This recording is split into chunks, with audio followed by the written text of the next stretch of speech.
وسلم وقال إذا قلت لصاحبك يوم الجمعة أمسك والإله يأمر وصلى وقوم أمسكوا واسمعوا رحمكم الله أمسكوا واسمعوا رحمكم الله أمسكوا واسمعوا رحمكم الله. اللهم صل على محمد اللهم صل على سيدنا محمد اللهم صل وسلم على سيدنا محمد وعلى آل سيدنا محمد.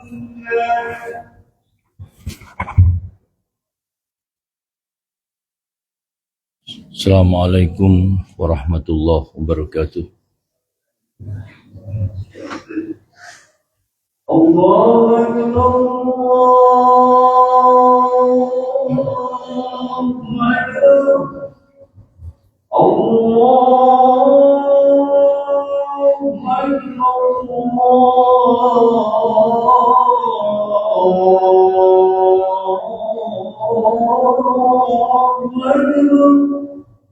أشهد أن لا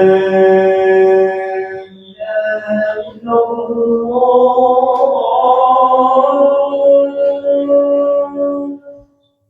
أشهد أن لا إله إلا الله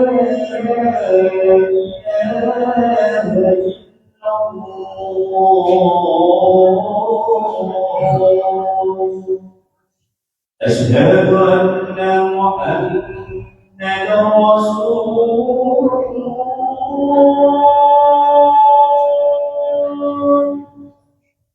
أشهد أن محمدا رسول الله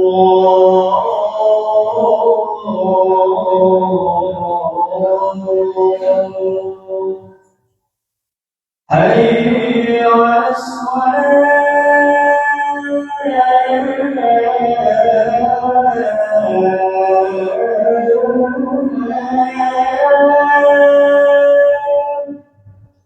حي على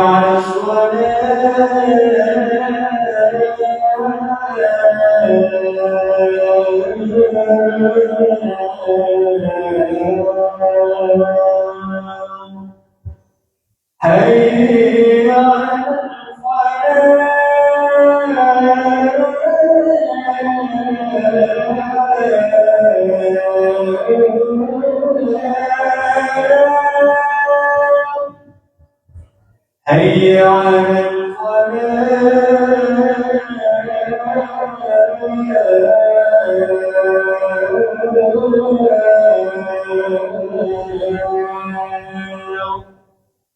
الله أكبر الله أكبر لا إله إلا الله.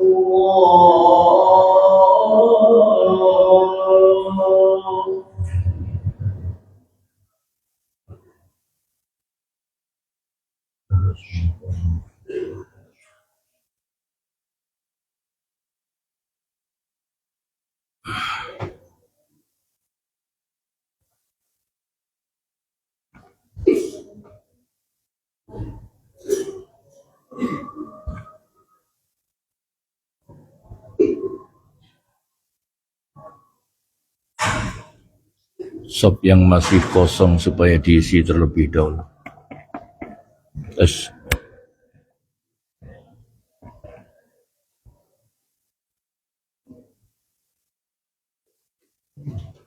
Innal hamdalillah nahmaduhu wa nasta'in wa nastaghfiruh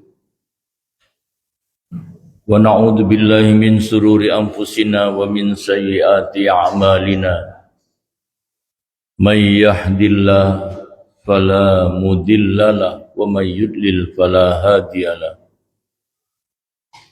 Asyhadu an la ilaha illallah wahdahu la syarikalah وأشهد أن محمدا عبده ورسوله اللهم صل وسلم على نبينا الكريم سيدنا ومولانا محمد وعلى آله وأصحابه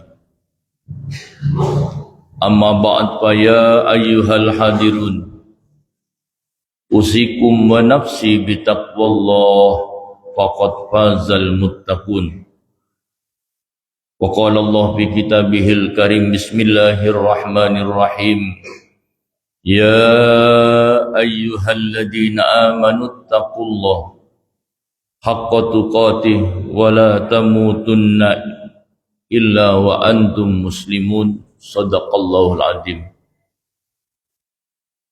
Saudaraku sekalian yang dirahmati oleh Allah, mari kita bersama-sama mengucapkan Alhamdulillah, segala puji kita tujukan kepada Allah yang masih menitipkan rasa iman kepada kita, iman kepada Allah, iman kepada Rasulullah, dan iman kepada rukun iman yang lain.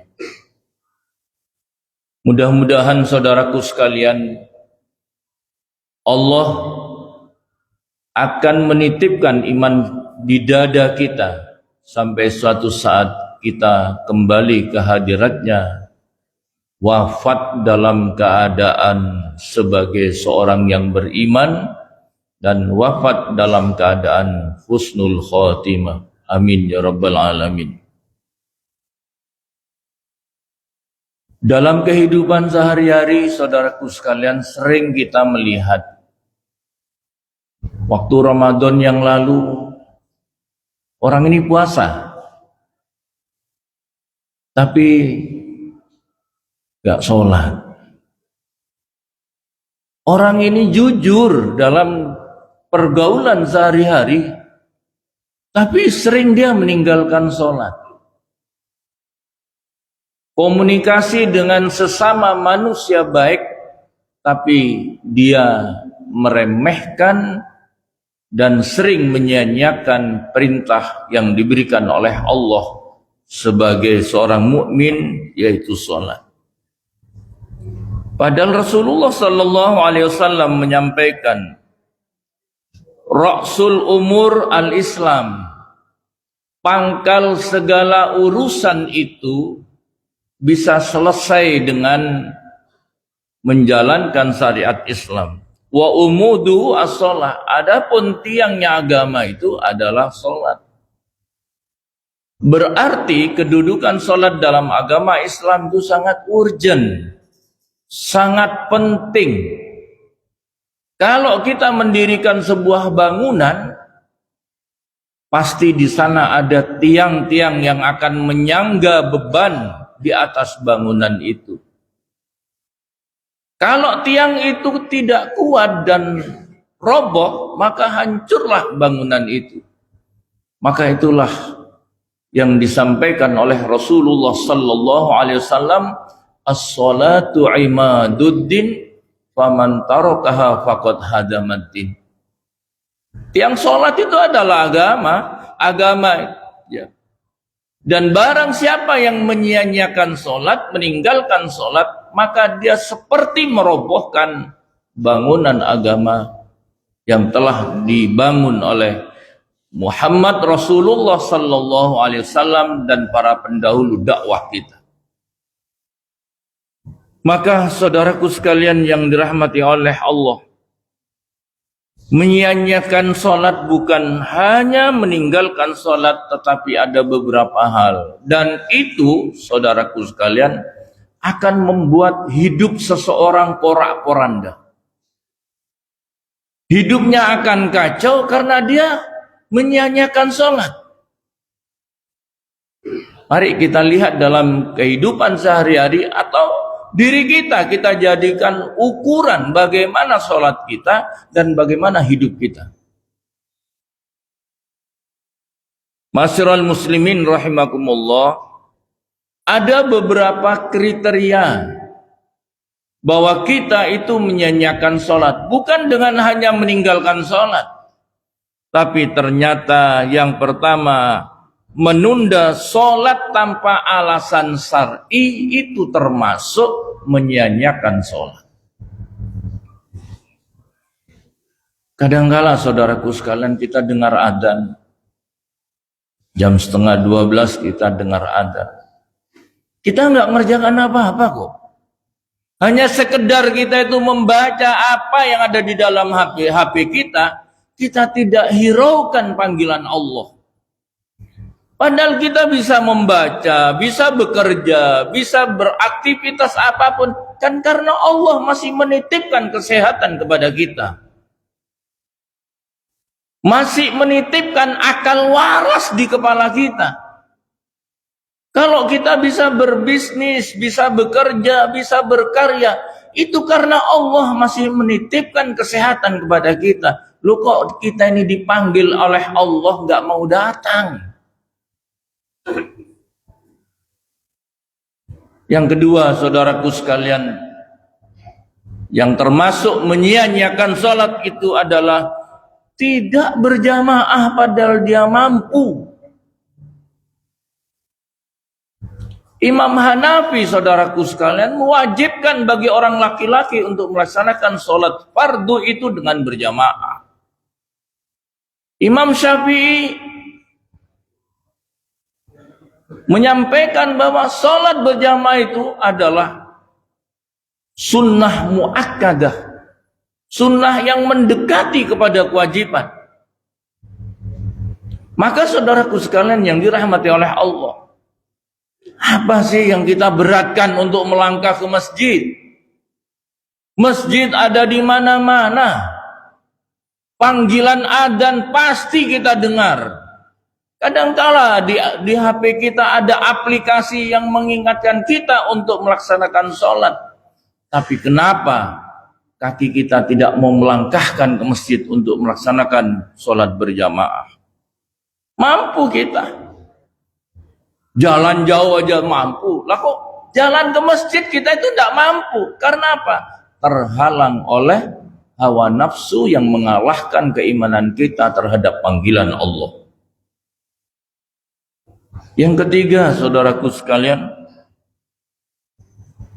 termasuk menyia-nyiakan sholat adalah sholat asal-asalan tanpa perasaan khusyuk, tanpa perasaan bahwa kita ini berada di hadapan Allahu Rabbul Alamin, tanpa ada perasaan bahwa kita ini di hadapan Zat yang Maha Kuasa untuk melakukan segala apapun kepada kita. Innallaha ala kulli syai'in qadir. Apa yang nggak bisa diperbuat oleh Allah kepada kita? Ada orang tiba-tiba berjalan, ya, saya diberitahu oleh salah satu teman, dia naik sepeda biasa, mau olahraga, tapi ternyata jalan perasaannya dia lurus, tapi ternyata belok ke kiri tanpa terasa dan kecebur ke got. Ternyata setelah diperiksa ada sesuatu yang tidak beres di dalam saraf otaknya. Siapa yang membuat saraf otak kita beres? Siapa yang membuat saraf otak kita sehat? Tiada lain Allahu Rabbul Alamin. Allah yang mengatur alam semesta ini dan kita termasuk di dalamnya. Maka saudaraku sekalian yang dirahmati oleh Allah, mari kita ingat, kalau kita saat ini dititipi sehat oleh Allah, manfaatkan. Kalau ada panggilan adzan, segera kita datang. Ya, segera kita datang, penuhi panggilan Allah.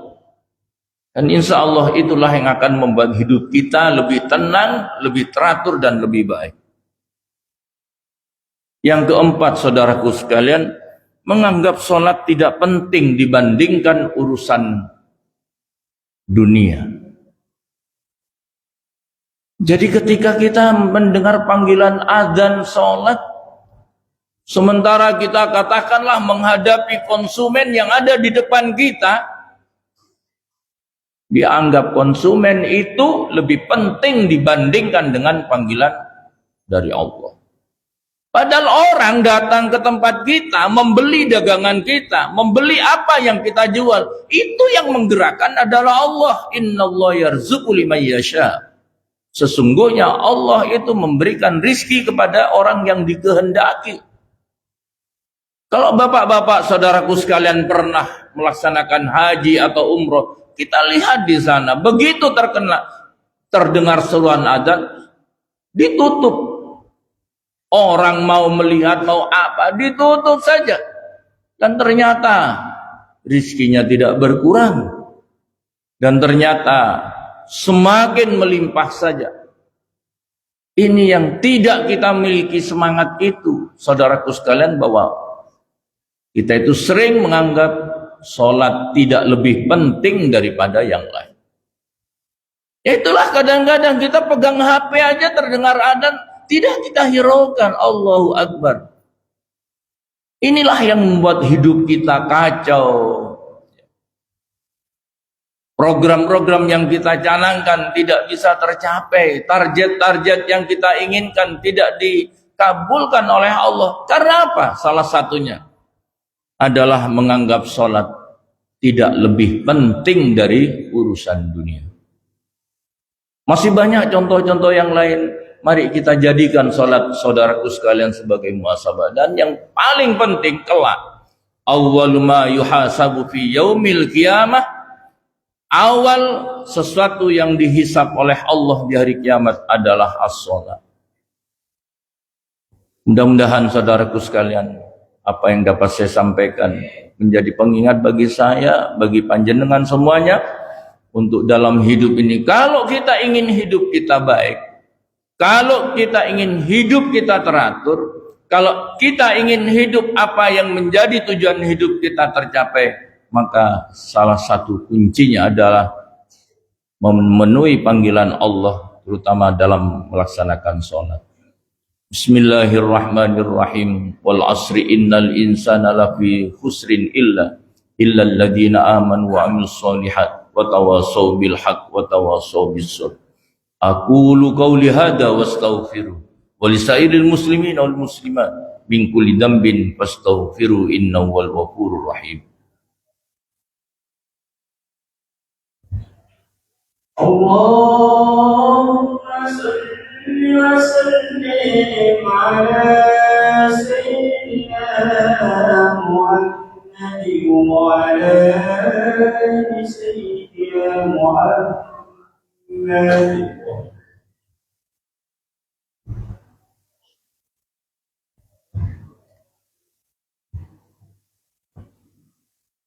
Alhamdulillah alladzi arsala rasulahu bil huda wa dinil haq liyudhhirahu 'ala ad-dini kullih wa kafa billahi syahida.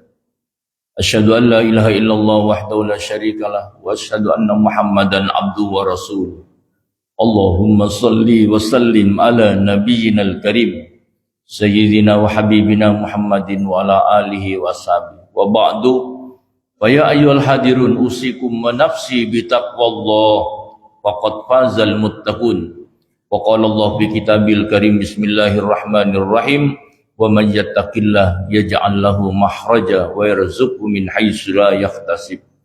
Innallaha malaikatahu yusholluna 'alan nabi ya ayyuhalladzina amanu shallu 'alaihi wa sallimu taslima.